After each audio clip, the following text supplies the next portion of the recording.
Estudia y aprende presenta Edad Media, del siglo XII al XV. Este video es la continuación del video sobre la Edad Media de inicios al siglo XI.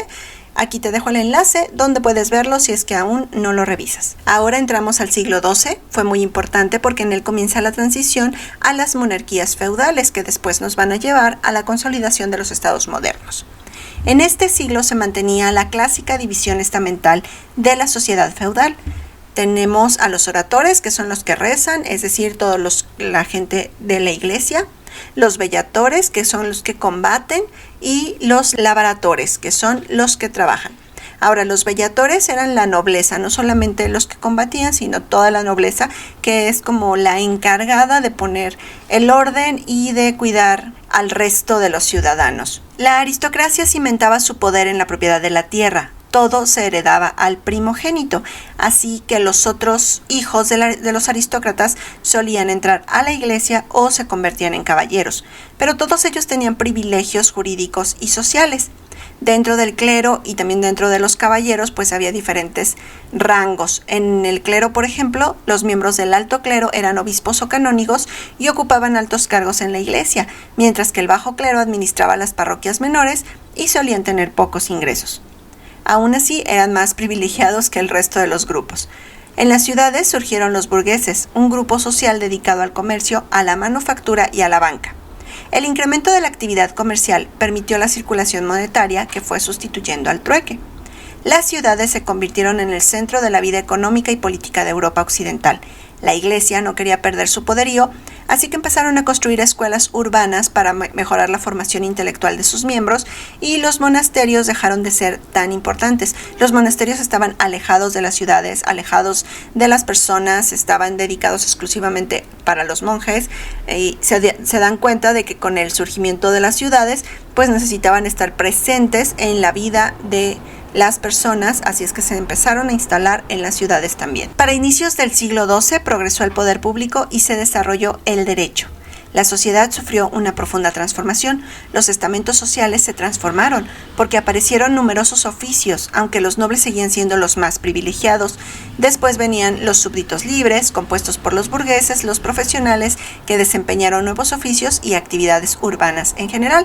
Al final estaban los siervos y los campesinos. Ahora, para que la iglesia siguiera teniendo el control de estos grupos, nuevos grupos sociales, pues les inventaron pecados. Por ejemplo, los burgueses podían tener el pecado de la usura y entonces así regulaban a los diferentes oficios y las nuevas personas, diciendo qué estaba bien y qué estaba mal dentro de su trabajo. La ciudad también estaba repleta de marginados como enfermos, inválidos, vagabundos y pordioseros.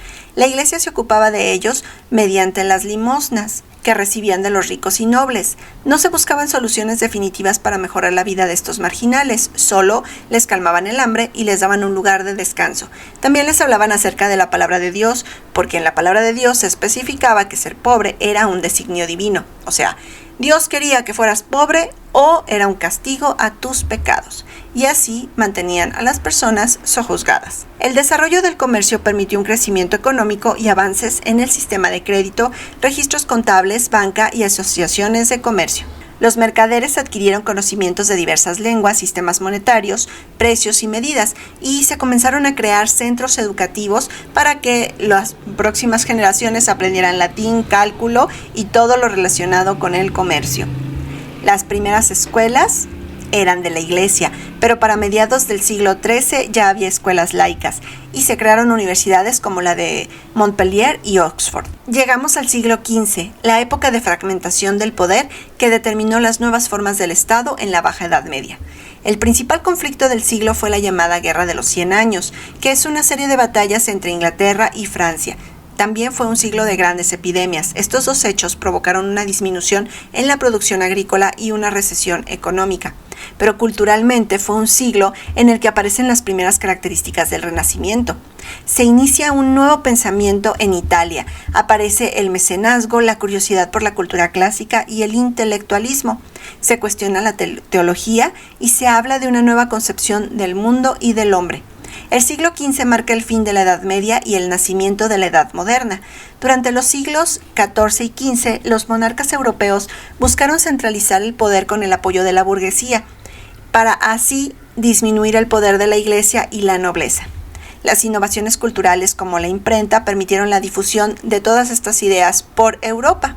La antigüedad clásica se convirtió en el modelo a seguir y en Florencia comienza la etapa de transición al Renacimiento. Espero que esta información te haya sido útil. Si es así, no olvides visitarnos en la web de Estudia y Aprende. Ahí viene más información al respecto. Y también te invito a conocer nuestra tienda en línea. Tenemos libretas, papelerías y hacemos envíos a todo México. Nos vemos en el próximo video.